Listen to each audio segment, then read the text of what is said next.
Welcome students. Today in this video we will learn about how, when and where. In this chapter we will learn about the importance of date in history, how do we periodize the Indian history, colonization and sources of colonial rule in India. So at first we have to know the meaning of how, when and where. मतलब history में अगर हम देखें तो history is all about how, when and where. मतलब how the things changed, when the change take place and where the change occur. मतलब अगर हम हिस्ट्री में देखें तो जनरली हम ये पढ़ते हैं कि कैसे चेंज हुआ, कैसे चीज़ों का धीरे धीरे चेंज हुआ एंड वो चेंज कब हुआ, व्हेन. देन नेक्स्ट क्वेश्चन है वेयर, मतलब कहाँ वो चेंज हुआ. जैसे कि अगर हम फ्यूचर में कोरोना वायरस के बारे में पढ़ेंगे तो हम ये पढ़ेंगे कि ये कैसे हुआ, how this happens, then when, कब ये हुआ, देन वेयर, कहाँ पे ये हुआ.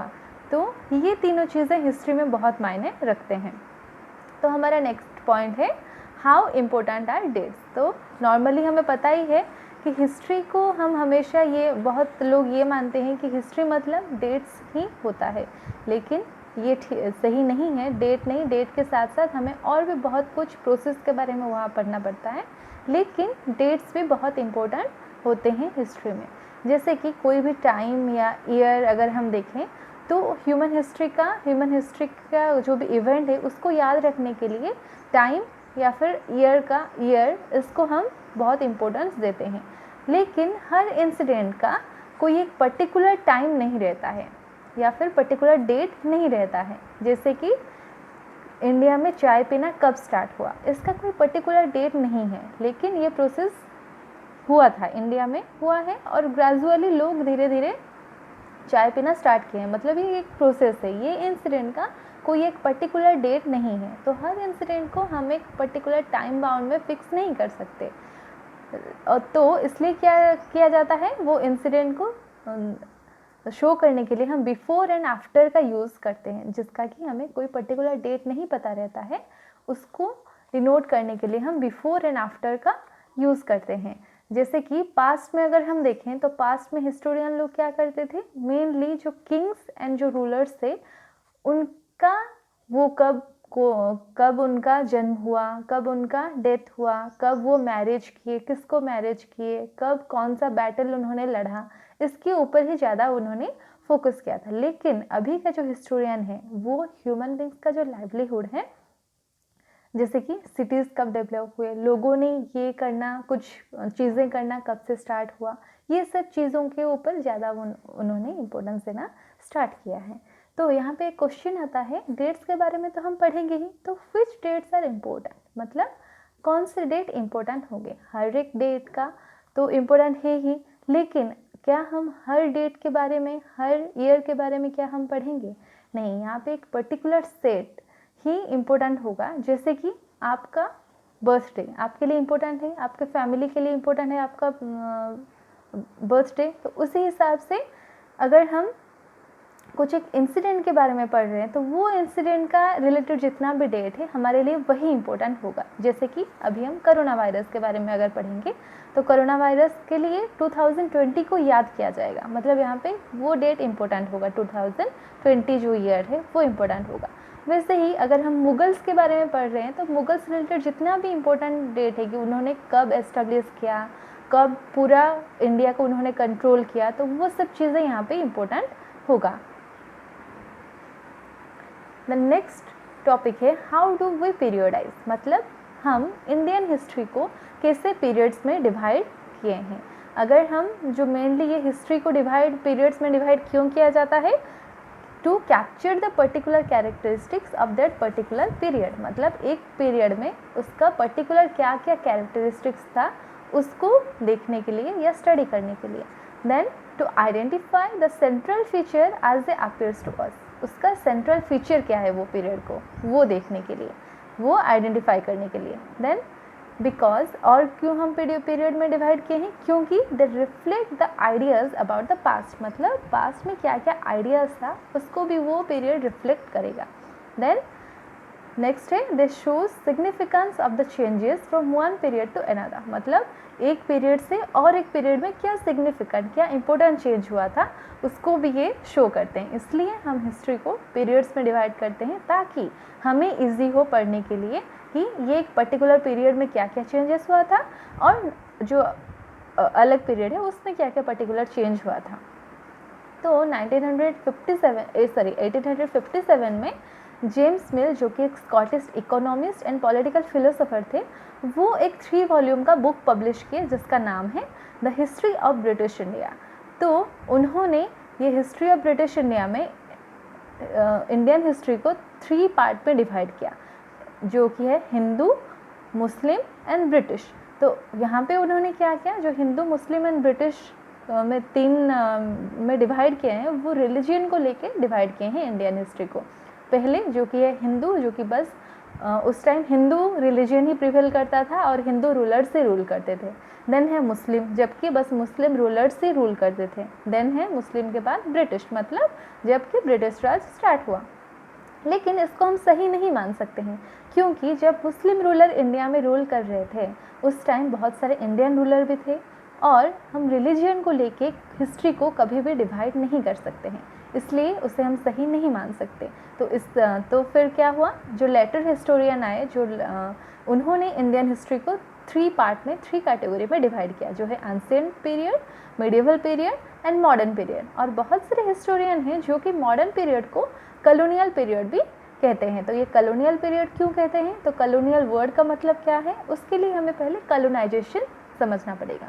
तो कॉलोनाइजेशन क्या है, colonisation is a process in which one country subjugate another country and changes its political, economic, social and cultural life. मतलब एक कंट्री जब और एक कंट्री को जाके उसको अपने कंट्रोल में ही लाता है, और उसकी वजह से वो कंट्री का पॉलिटिकल, जो कंट्री को वो कंट्रोल में लाया हुआ होता है, वो कंट्री का political, economic, social and cultural life में चेंजेस आता है, तो वो प्रोसेस को हम बोलते हैं कॉलोनाइजेशन। जैसे कि ब्रिटिश लोग क्या किए, वो इंडिया आए, इंडिया में आके वो इंडिया को अपने कंट्रोल में लिए। तो उसकी वजह से क्या हुआ, इंडिया का जो पॉलिटिकल सिचुएशन था, जो इकोनॉमिक सिचुएशन था, जो सोशल एंड कल्चरल लाइफ था, उसमें चेंज आया। तो वो प्रोसेस को हम बोलेंगे कॉलोनाइजेशन। तो ब्रिटिश जो रूल किए इंडिया में, वो पीरियड को हम बोलेंगे ब्रिटिश राज या कॉलोनियल रूल इन इंडिया। तो ये जो कॉलोनियल रूल है, इसके बारे में हमें कहाँ से पता चलता है, क्या क्या सोर्सेस है जिससे कि हमें कॉलोनियल रूल के बारे में पता चलता है। तो जैसे कि हमने पहले भी 6th एंड 7th क्लास में सोर्सेस ऑफ हिस्ट्री के बारे में पढ़ा था। तो 6th क्लास हमारा टोटल बेस था एंशिएंट पीरियड में, और 7th क्लास पूरा बेस था हमारा मिडिवल पीरियड में। तो ये जो हमारा 8th क्लास का जो पोर्शन है, ये पूरा बेस है कॉलोनियल पीरियड, या फिर हम उसे बोल सकते हैं मॉडर्न एंड कंटेम्प्रेरी पीरियड। तो ये जो कॉलोनियल रूल है, उसके बारे में हमें कौन कौन से सोर्सेज से पता चलता है। तो फर्स्ट है एडमिनिस्ट्रेटिव रिकॉर्ड और ऑफिशियल रिकॉर्ड।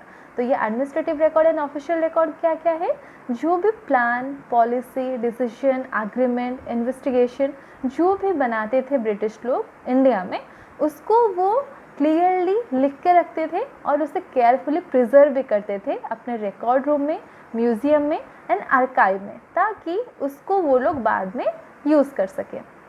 तो ये जो लेकिन ऑफिशियल रिकॉर्ड है, ये हमें जो कॉमन पीपल हैं उनकी लाइफ के बारे में, इंडियन लोगों का जो लाइफ है उसके बारे में हमें कुछ भी नहीं बताते हैं। देन हमारा नेक्स्ट सोर्स है सर्वे। तो सर्वे क्यों किया जाता था, सर्वे इसलिए किया जाता था ताकि ब्रिटिश लोग, जो ब्रिटिश पीपल हैं, उनके लिए रूल करना, एडमिनिस्ट्रेशन करना ईजी हो, इसलिए उन्होंने पूरा इंडिया को सर्वे किया था, एक डिटेल सर्वे किया था। जैसे कि वो उन्होंने रेवेन्यू सर्वे, सेंसस, ये सब किया था एक पर्टिकुलर इंटरवल में। देन बहुत सारा सर्वे लाइक बॉटनिकल सर्वे, जिसमें कि प्लांट रिलेटेड सारा सर्वे। देन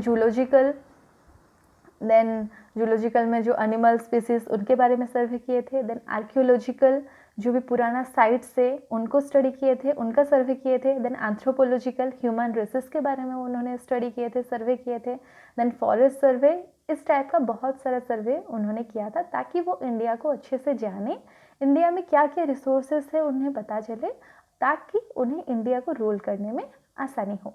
देन हमारा थर्ड सोर्सेस है accounts of pilgrims and travellers, मतलब पिलग्रिम्स मतलब जो तीर्थयात्री, एंड ट्रैवलर जो इंडिया को आए थे उस पीरियड में, उनका जो अकाउंट है, उनका जो डायरी है, उससे भी हमें पता चलता है ब्रिटिश रूल के बारे में।